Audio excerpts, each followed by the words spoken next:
نحمدہ ونصلی علی رسولہ الکریم، اما بعد فاعوذ باللہ من الشیطان الرجیم، بسم اللہ الرحمن الرحیم، رب اشرح لی صدری ویسر لی امری واحلل عقدۃ من لسانی یفقہوا قولی، رب زدنی علما۔ السلام علیکم ورحمۃ اللہ وبرکاتہ۔ لیکچر نمبر 13 ہے۔ باب ہے نبی صلی اللہ علیہ وسلم کا فرمانا کہ اکثر اوقات وہ شخص جسے بالواسطہ حدیث پہنچائیں براہ راست حدیث سننے والے کی نسبت زیادہ یاد رکھنے والا ہوتا ہے۔ حدیث نمبر 61 ہے۔ سیدنا ابو بکر سے روایت ہے کہ ایک دفعہ آپ اپنے اونٹ پر بیٹھے تھے اور ایک شخص اس کی نکیل پکڑے ہوئے تھا۔ آپ نے صحابہ سے فرمایا، یہ کون سا دن ہے؟ تو ہم چپ رہے، یہاں تک کہ ہم نے خیال کیا کہ عنقریب آپ اس کے اصل نام کے سوا کچھ اور نام اس کا بتائیں گے۔ تو آپ نے فرمایا، کیا یہ قربانی کا دن نہیں ہے؟ ہم نے عرض کی کہ ہاں۔ پھر آپ نے پوچھا، یہ کون سا مہینہ ہے؟ تو ہم نے پھر سکوت کیا، یہاں تک کہ ہم نے خیال کیا کہ شاید آپ اس کا نام بدل کر بتائیں گے۔ تو آپ نے فرمایا، کیا یہ ذوالحجہ نہیں ہے؟ ہم نے عرض کی ہاں۔ اس کے بعد آپ نے فرمایا، یقیناً تمہارے خون، تمہارے مال اور تمہاری عزتیں آپس میں ایسے ہی حرام ہیں جیسے تمہارے اس دن میں، تمہارے اس مہینے میں، تمہارے اس شہر میں حرام سمجھے جاتے ہیں۔ تو چاہیے کہ جو لوگ حاضر ہیں وہ ان کو یہ خبر پہنچا دیں جو یہاں موجود نہیں، اس لیے کہ شاید اس وقت سننے والا ایسے شخص کو یہ حدیث پہنچائے جو اس سے کہیں زیادہ اس کو یاد رکھے۔ اس لیے حدیث کو صرف اپنے تک محدود نہیں رکھنا، اس کو دوسروں تک بھی پہنچانا ہے انشاءاللہ۔ اس سے یہ بات لرن کریں کہ آپ نے جو سنا ہے، جو سیکھا ہے، اس کو پہنچانا ہے انشاءاللہ۔ آپ اسے ایک بار دیکھ کے ہی پڑھ کر بے شک سنا دیں، مختلف لوگوں کو پڑھ کر سناتے رہیں، آپ فیل کریں گے کہ یہ احادیث آپ کے ذہن اور دل کا حصہ بن گئی ہیں۔ آپ صلی اللہ علیہ وسلم نے دعا بھی فرمائی ہے نا، آپ نے فرمایا، اے اللہ میرے خلیفوں پر رحم فرمانا۔ یقیناً علماء انبیاء کے وارث ہوتے ہیں، وہ علم کا ورثہ پاتے ہیں۔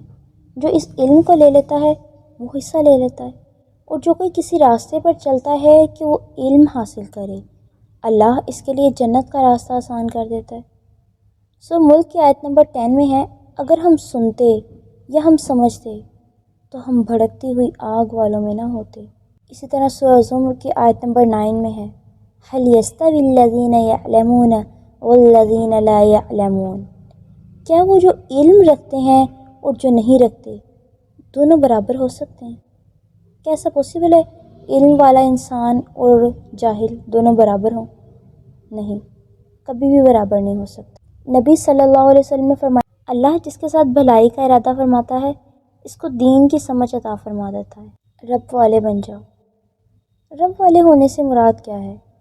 علماء، علم والے، فقہا، سمجھ رکھنے والے، علماء علم والے، علماء علم والے ہوتے ہیں، اور علم کا مقام عمل سے پہلے ہے۔ قرآن حکیم میں اعلموا کا لفظ بار بار آیا ہے۔ مثال کے طور پر فرمایا، اعلموا ان اللہ شدید العقاب، خوب اچھے سے جان لو یقیناً اللہ سخت عذاب دینے والا ہے۔ اور بات ہے خشیت کی، اللہ کا خوف اس دل میں آتا ہے جو علم رکھتا ہے، اور علم والے ہی عقل سے کام لیتے ہیں۔ علم حاصل نہ کرنا قیامت کے دن حسرت کا باعث بن جائے گا۔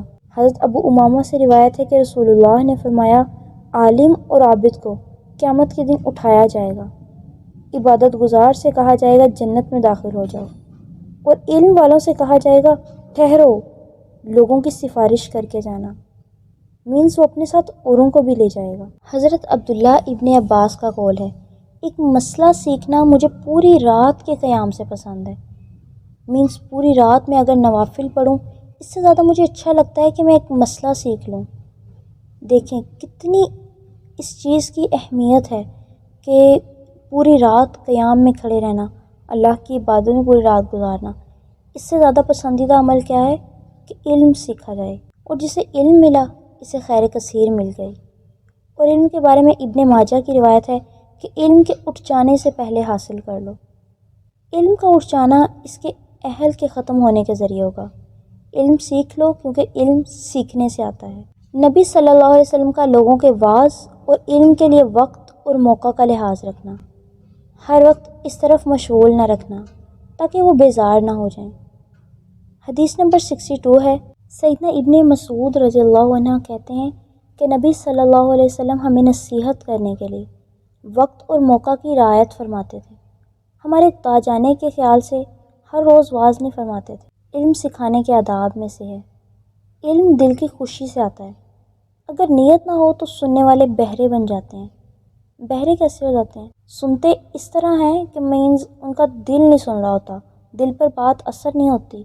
بظاہر تو سن رہے ہوتے ہیں لیکن جب دل پر اثر نہیں ہوگا تو اس علم کا فائدہ بھی نہیں ہوگا۔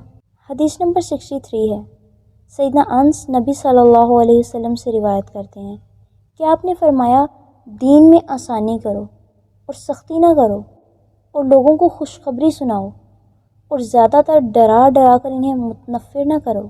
اللہ کے رسول کی بہت ہی پیاری، بہت ہی خوبصورت بات ہے کہ خوشخبری چاہنا انسانی نفسیات میں سے ہے، اور ڈرانے سے انسانوں کے دل نفرت کرتے ہیں۔ ڈر والی باتیں انسانوں کو اچھی نہیں لگتی، اگرچہ خوف کے موقع پر خوف دلانا بھی ضروری ہے۔ ہر وقت خوف دلانا، اس کی نسبت زیادہ خوشخبریاں دینے سے انسان کی طبیعت زیادہ دین کی طرف مائل ہوتی ہے۔ آپ نے ایکسپیرینس کیا ہوگا، آج کل لوگ دینداروں سے ڈرتے ہیں۔ کیوں؟ ان کی زیادہ سختی کی وجہ سے۔ اس لیے نرمی سے خوشخبریاں سنانی ہیں انشاءاللہ۔ اللہ جس کے ساتھ بھلائی کا ارادہ فرماتا ہے اس کو دین کی سمجھ عطا فرما دیتا ہے۔ حدیث نمبر 64 ہے، سیدنا معاویہ فرماتے ہیں، میں نے نبی صلی اللہ علیہ وسلم کو یہ فرماتے ہوئے سنا، اللہ جس کے ساتھ بھلائی کا ارادہ فرماتا ہے اس کو دین کی سمجھ عطا فرما دیتا ہے۔ واللہ تو خوش ہو جائیں آپ سب کہ اللہ نے آپ سے بھلائی کا ارادہ فرمایا ہے۔ اور نبی صلی اللہ علیہ وسلم نے فرمایا، میں تو صرف تقسیم کرنے والا ہوں اور دیتا تو اللہ ہی ہے، اور یاد رکھو کہ یہ امت ہمیشہ اللہ کے حکم یعنی دین پر قائم رہے گی، تو جو شخص ان کا مخالف ہوگا ان کو نقصان نہ پہنچا سکے گا یہاں تک کہ قیامت آ جائے۔ علم کی سمجھ کی فضیلت ہے۔ سورہ مجادلہ آیت نمبر 11 میں ہے، الذین آمنوا منکم والذین اوتوا العلم درجات، جو لوگ تم میں سے ایمان لائے ہیں اور جن کو علم عطا کیا گیا، اللہ تعالیٰ ان کو بلند درجات عطا فرمائے گا۔ اور علم اللہ کے ارادے سے ملتا ہے۔ یہ علم کے بارے میں بہت باریک بات ہے۔ انسان ارادہ خود کرتا ہے لیکن اللہ کا ارادہ ہو تو انسان کو علم نصیب ہوتا ہے۔ امام بخاری نے ابن عباس سے روایت نقل کی ہے، انہوں نے بیان کیا، رسول اللہ نے مجھے سینے سے لگایا اور کہا، اے اللہ اس کو کتاب کا علم عطا فرما دیجئے۔ علم اللہ عطا فرماتا ہے۔ صحیح بخاری کی کتاب العلم کی 75 نمبر روایت ہے، اور دین کی سمجھ سے مراد ہے دین کی باتیں انسان باقاعدہ سیکھے پھر سمجھ آتی ہے۔ نیکسٹ باب ہے، حصول علم میں سمجھداری بہت اعلیٰ چیز ہے۔ حدیث نمبر 65 ہے، سیدنا ابن عمر فرماتے ہیں کہ ہم نبی صلی اللہ علیہ وسلم کے پاس تھے کہ آپ کے پاس ایک کھجور کا گھابا لایا گیا، تو آپ نے فرمایا کہ درختوں میں سے ایک درخت ایسا ہے، وہ پوری حدیث بیان کی جیسے ہم نے حدیث نمبر 56 دیکھی۔ اس روایت میں ابن عمر نے اتنا زیادہ کہا کہ میں سب سے چھوٹا تھا اس لیے چپ رہا۔ تو علم کے حصول کے لیے فہم ضروری ہے۔ حضرت ابو ہریرہ سے روایت ہے کہ اللہ کے نبی نے فرمایا، دین کی سمجھ حاصل کرنے سے بڑھ کر اللہ کی عبادت کا کوئی بہتر طریقہ اختیار نہیں کیا گیا، اور فرمایا ایک عالم شیطان کے لیے 1000 عبادت گزاروں سے زیادہ گراں ہے۔ مینز علم والا تو اپنے علم کی وجہ سے شیطان کی چالوں سے بچ جاتا ہے، اور عبادت گزار اپنی عبادت کی وجہ سے بچ نہیں پاتا۔ اور فرمایا ہر چیز کا ایک ستون ہے، دین اسلام کا ستون اس کی سمجھ ہے۔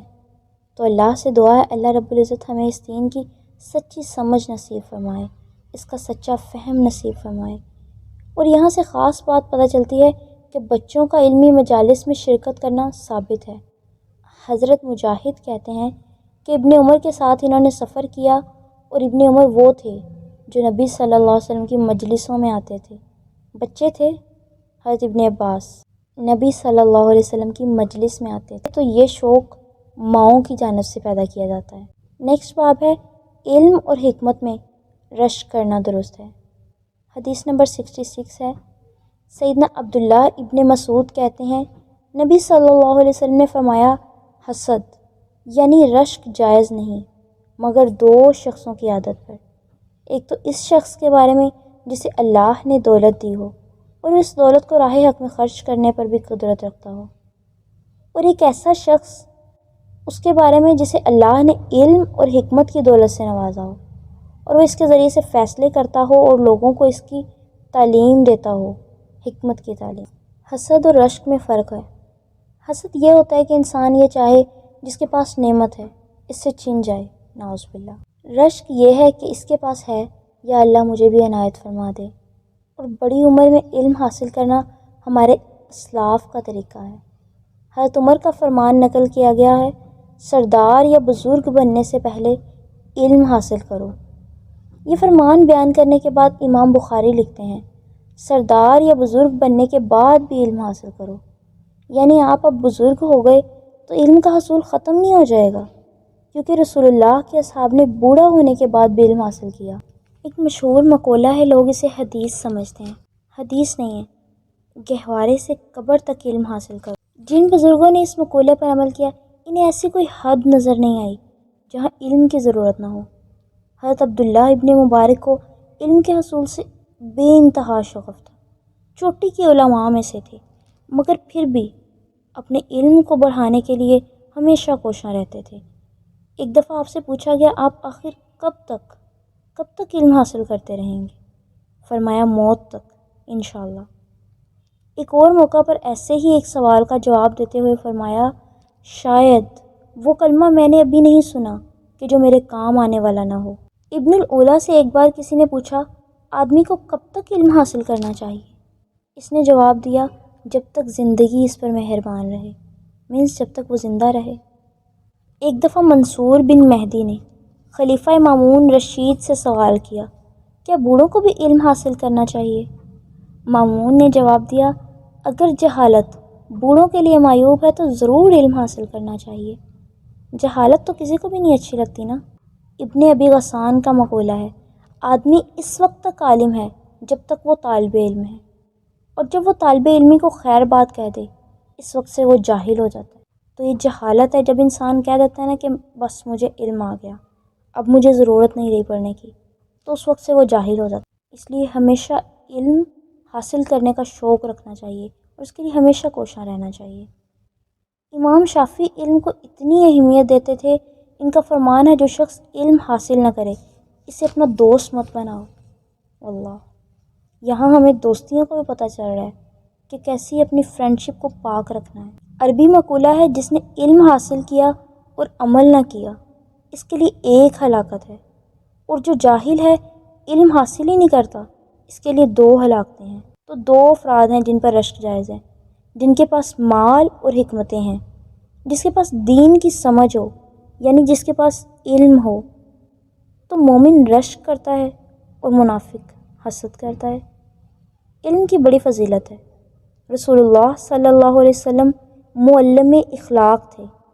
آپ نے فرمایا مجھے مکارم اخلاق سکھانے کے لیے مبعوث کیا گیا۔ اللہ سے دعا ہے اللہ ہم سب کو علم کا ذوق اور شوق نصیب فرمائے اور جنت کے راستے پر چلائے، اور اللہ تعالی ہمیں باقاعدہ سیکھنے والے اور سکھانے والوں میں شامل فرما دیں، اور اللہ سے دعا ہے کہ ہمیں کثیر لوگوں تک اس علم کو پہنچانے کی توفیق عطا فرمائے، آمین۔ وآخر دعوانا ان الحمد للہ رب العالمین۔ السلام علیکم ورحمۃ اللہ وبرکاتہ۔